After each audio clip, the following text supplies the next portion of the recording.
नमस्कार फ्रेंड्स सभी को। आज हम लोग पढ़ने वाले हैं मध्य प्रदेश का एक ताप विद्युत ग्रह जो है उसके बारे में हम लोग पढ़ने वाले हैं। और मध्य प्रदेश के ताप विद्युत ग्रह से बहुत सारे क्वेश्चन यहाँ से बनते हैं।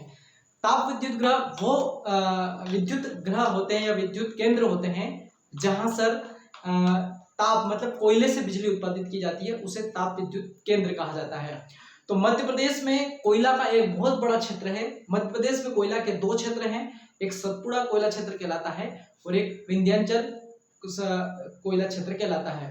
तो मध्य प्रदेश में कोयला उत्पादन में मध्य प्रदेश का भारत में बहुत अच्छा स्थान है। इस मामले में मध्य प्रदेश में जो बिजली उत्पादित की जाती है कोयले से, उसके संबंध में मध्य प्रदेश की जो पीएससी परीक्षा होती है या कोई सी वनडे एग्जाम्स जो होती है, उस एग्जाम्स में इससे संबंधित बहुत सारे ऑब्जेक्टिव क्वेश्चन भी बनते हैं और कभी कभी मेंस का क्वेश्चन ये बन जाता है कि मध्य प्रदेश के कोयला क्षेत्र में हम लोग देखते हैं कि जो ताप विद्युत केंद्र जो है उससे बहुत सारे ऑब्जेक्टिव टाइप के जो क्वेश्चन आते हैं उसके बारे में हम लोग बात करते हैं।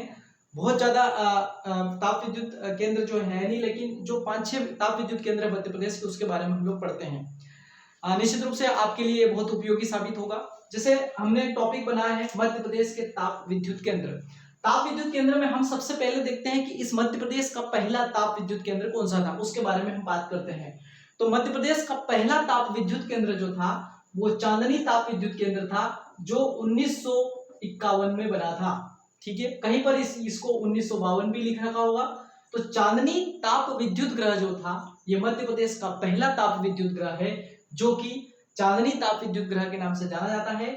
यह मध्य प्रदेश का पहला ताप विद्युत ग्रह जो कि नेपानगर बुरहानपुर में है। नेपानगर बुरहानपुर में है और साथ ही इसमें जो मेगावाट क्षमता है, जो बिजली की उत्पादन मेगावाट क्षमता है, वो 17 मेगावाट क्षमता यहाँ से उत्पादित होती है। तो पहला क्वेश्चन यहाँ से यह बनता है कि मध्य प्रदेश का पहला ताप विद्युत केंद्र कौन सा है। तो चांदनी ताप विद्युत केंद्र मध्य प्रदेश का पहला ताप विद्युत केंद्र है और यहाँ से 17 मेगावाट बिजली उत्पादित होती है, जो कि बुरहानपुर जिले के नेपानगर में है। ये याद रखिएगा। दूसरा ताप विद्युत ग्रह है जो कि पेंच ताप विद्युत ग्रह के नाम से जाना जाता है। पेंच ताप विद्युत ग्रह, ये पेंच ताप विद्युत केंद्र जो है ये छिंदवाड़ा जिले में है और इससे 420 मेगावाट बिजली जो है उत्पादित होती है। तो पेंच ताप विद्युत ग्रह छिंदवाड़ा में है, जिससे 420 मेगावाट बिजली उत्पादित होती है। ये भी याद रखिएगा।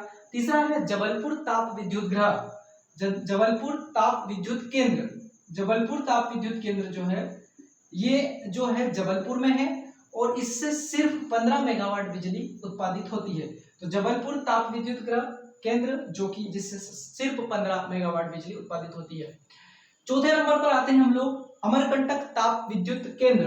अमरकंटक ताप विद्युत केंद्र, तो अमरकंटक ताप विद्युत केंद्र जो कि अमरकंटक चूंकि अनूपपुर जिले में है तो इसलिए कहां पर आएगा, अनूपपुर जिले में है। अनूपपुर जिले में इस अमरकंटक ताप विद्युत केंद्र के बारे में जो कुछ फैक्ट हैं जिसके बारे में हम लोग जानते हैं कि इसमें जो कोयला उत्पादन जो कोयला उपयोग किया जाता है वो सुहागपुर कोयला क्षेत्र से उपयोग किया जाता है। सुहागपुर कोयला क्षेत्र से इस अमरकंटक ताप विद्युत केंद्र में कोयला उत्पादित किया जाता है, जबकि नदी का पानी जो है वो सोन नदी का उपयोग होता है। सोन नदी का पानी इसमें क्या होता है, उपयोग होता है। तो एक फैक्ट यहाँ से याद रखना कि अमरकंटक ताप विद्युत केंद्र में किस नदी का पानी उपयोग होता है, तो सोन नदी का पानी उपयोग होता है। फिर इससे कितनी बिजली उत्पादित होती है, तो 300 मेगावाट बिजली इस अनूपपुर में जो अमरकंटक ताप विद्युत केंद्र है इससे उत्पादित होती है। 300 मेगावाट बिजली इस विद्युत से केंद्र से उत्पादित होती है। तो अमरकंटक ताप विद्युत केंद्र जो है ये एक महत्वपूर्ण ताप विद्युत केंद्र है जो कि सुहागपुर का कोयला क्षेत्र और सोन नदी का पानी उपयोग करके इसे बनाई जाती है। अगला है सतपुड़ा ताप विद्युत केंद्र।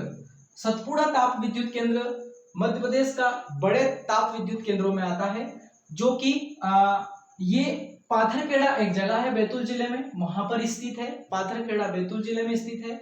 इसमें जो कोयला है वो सतपुड़ा कोयला क्षेत्र का उपयोग होता है, जो कि पाथरखेड़ा से प्राप्त किया जाता है या उसका उपयोग किया जाता है। तो कोयला यहाँ पर पाथरखेड़ा का उपयोग होता है, जो कि एक कोयला क्षेत्र कहलाता है। और इसमें जो पानी उपयोग होता है सतपुड़ा ताप विद्युत केंद्र में वो माछवा नदी का उपयोग होता है। तो सतपुड़ा ताप विद्युत केंद्र में जो पानी उपयोग होता है वो माछवा नदी का उपयोग होता है और इससे जो बिजली की उत्पादन क्षमता है वो 1142 मेगावाट पानी की उत्पादन बिजली की उत्पादन क्षमता इसमें है।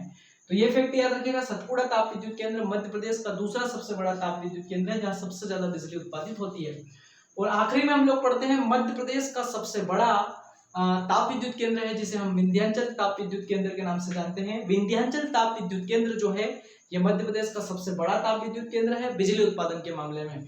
और चूंकि ये विंध्याचल कोयला क्षेत्र के रूप में उपयोग किया जाता है तो ये सिंगरौली में है विंध्याचल ताप विद्युत केंद्र। और जो सिंगरौली जिसे हम मध्य प्रदेश की ऊर्जा राजधानी के रूप में जानते हैं, इसमें जो कोयला उपयोग किया जाता है वो कोयला उपयोग किया जाता है बेड़न को ही वैसे वास्तविकता में सबसे ज्यादा कोयला वहीं से उत्पादित होता है। तो बेड़न सिंगरौली में आता है इसलिए इसमें कोयला यूज होता है बेड़न सिंगरौली का। और इसमें विंध्याचल ताप विद्युत केंद्र में जो पानी उपयोग होता है वो रिहंद नदी का पानी उपयोग होता है, ये भी याद रखिएगा, इसमें बहुत महत्वपूर्ण है। और इसमें जो बिजली उत्पादन क्षमता है वो सबसे ज्यादा है, 2260 मेगावाट बिजली उत्पादित यहाँ से होती है, इसलिए है मध्य प्रदेश का सबसे बड़ा ताप विद्युत केंद्र है। इसके बारे में याद रखना, ये क्वेश्चन कई बार आ चुका है।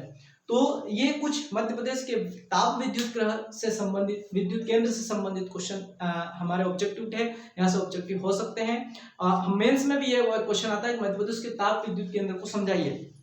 तो मध्य प्रदेश के ताप विद्युत केंद्रों के बारे में हम लिख सकते हैं कि कोयले से जो बिजली उत्पादित की जाती है उनको ताप विद्युत केंद्र कहा जाता है। और इसके महत्वपूर्ण निम्नलिखित ताप विद्युत केंद्र ये हैं। तो निश्चित रूप से दोस्तों आप लोगों को ये टॉपिक है जो बहुत अच्छा लगा होगा। इसी प्रकार से आप इस YouTube चैनल को देखते रहिए और लाइक कीजिए। जय हिंद, जय भारत।